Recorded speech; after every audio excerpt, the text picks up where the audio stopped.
So with the release of Jurassic World Rebirth just hitting cinemas, my having watched it and reviewed it, I thought, why not take a look back and rank all 7 movies in this franchise from worst to best.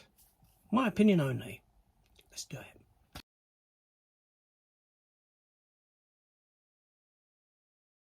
Welcome back to the channel, everyone. Welcome to a new ranking video. Yes, the Jurassic Park franchise. That first film came out in 1993 and we've had 6 subsequent sequels over the years up until now. You have the Jurassic Park trilogy and you have the Jurassic World quadrilogy, encompassing all of them 7 movies. But what do I think of them from worst to best? That's what we're going to talk about now. Now, these are only my opinions, that's all. It's not set in stone. Everyone has their own opinion and what films they like and dislike from particular franchises, etc. But you can let me know in the comments down below how you would rank this franchise of film. So let's begin.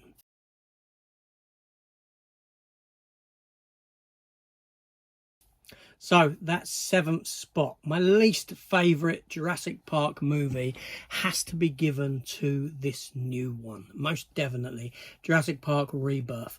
What a mess of a film this is. Yes, it's got some good moments in it, but unfortunately the film itself falls into the realm of parody in a couple of scenes. There's the sleeping T-Rex with the girl pulling the raft along the along the jetty, making all the noise that she's making, releasing the raft itself then reappearing for the people that have escaped the T-Rex. There's the bit where the guy is taking a slash and the velociraptors are behind him. It's played for laughs. There's stuff that occurs just for the sake of it occurring, conveniences in the film. After the geezer falls off the cliff, bam bam, hits the leaves, lands on the ground, then the little parachute comes down right next to him, not a meter away.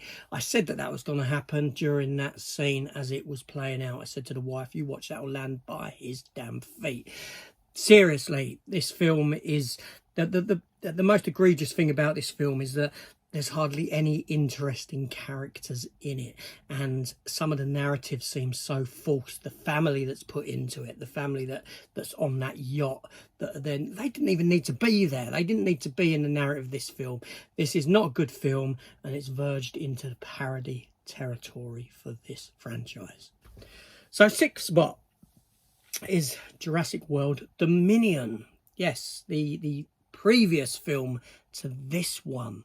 You've got this storyline about these locusts, it's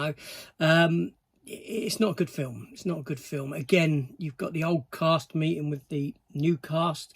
That should have been handled a lot better than what it was. And again, there was plot conveniences in it where these 2 groups of people separated, but one group of them's in a car. The car slips off the road, comes down an embankment and lands right at their feet. Yet again, these plot conveniences that are so contrived that it just winds you up. But it's an overly long film. The saving grace of this film is the characters, and this is what Rebirth lacks. Is you've got decent characters. At least Chris Pratt was a decent leading man, being able to carry the film series, and Bryce Dallas Howard alongside with him, she was decent in herself. 5th spot, Fallen Kingdom, Jurassic World Fallen Kingdom. Yes, the second of the Jurassic World movies. It's a film of 2 halves. You've got that first half, which is great, set on the island. You've got that death of the Diplodocus brontosaurus type thing. There's some great scenes in this, but the second half is all set in that house with that new creature, the I forget what they call it now, but the created one that's chasing after the little girl and stuff, and kind of turns into sort of a horror slasher kind of a feature at the end. But it's enjoyable, more enjoyable than those other 2, but it's still a very flawed movie.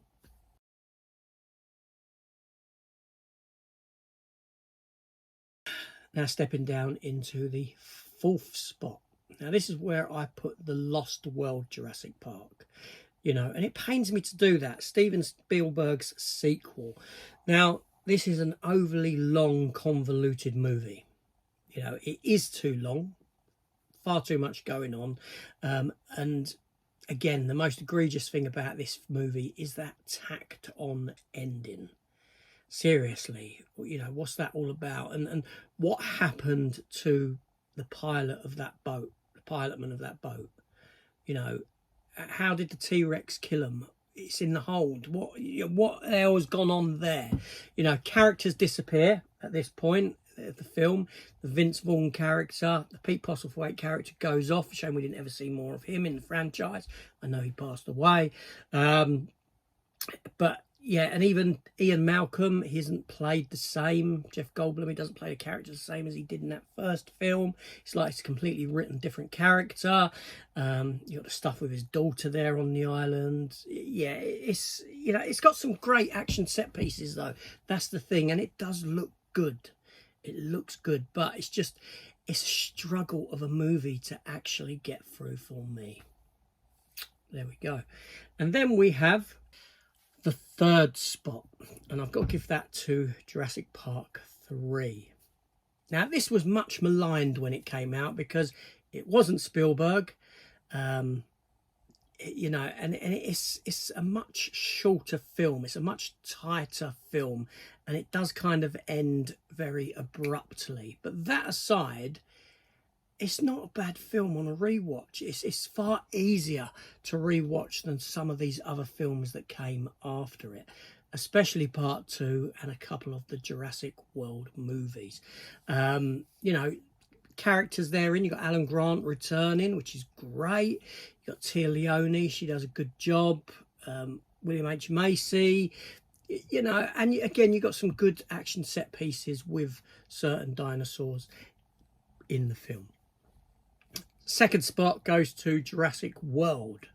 Jurassic World, which again, it kind of pains me to put this in second place because Jurassic World is essentially a reboot of the franchise. It's the Jurassic Park formula done again, you know, beat for beat pretty much. It's that film remade but dressed up as a sequel. But it was good. It was good. It was fun. It had the good characters in it. It had good moments in it. Yeah, it was all round actually a good return to the Jurassic Park world when things had started to sort of taper off. But yeah, and then obviously first spot, it goes without saying, the first Jurassic Park film. It's the best. Always will be. It will never be beaten. I don't really need to say anything more about that movie than that. I saw it in the cinema in '93 when it came out. Fantastic. It's remained a classic to this day. You know, that's up there with Jaws as one of Spielberg's best movies, most certainly. Not as good as Jaws though, but there we go. Can't have it all. But anyway, so that's just my ranking of this franchise, done pretty quick. Let me know your thoughts on how you would rank the Jurassic Park franchise in the comments down below. If you haven't seen the new one, don't worry, let me know how you rank the other 6. See you soon.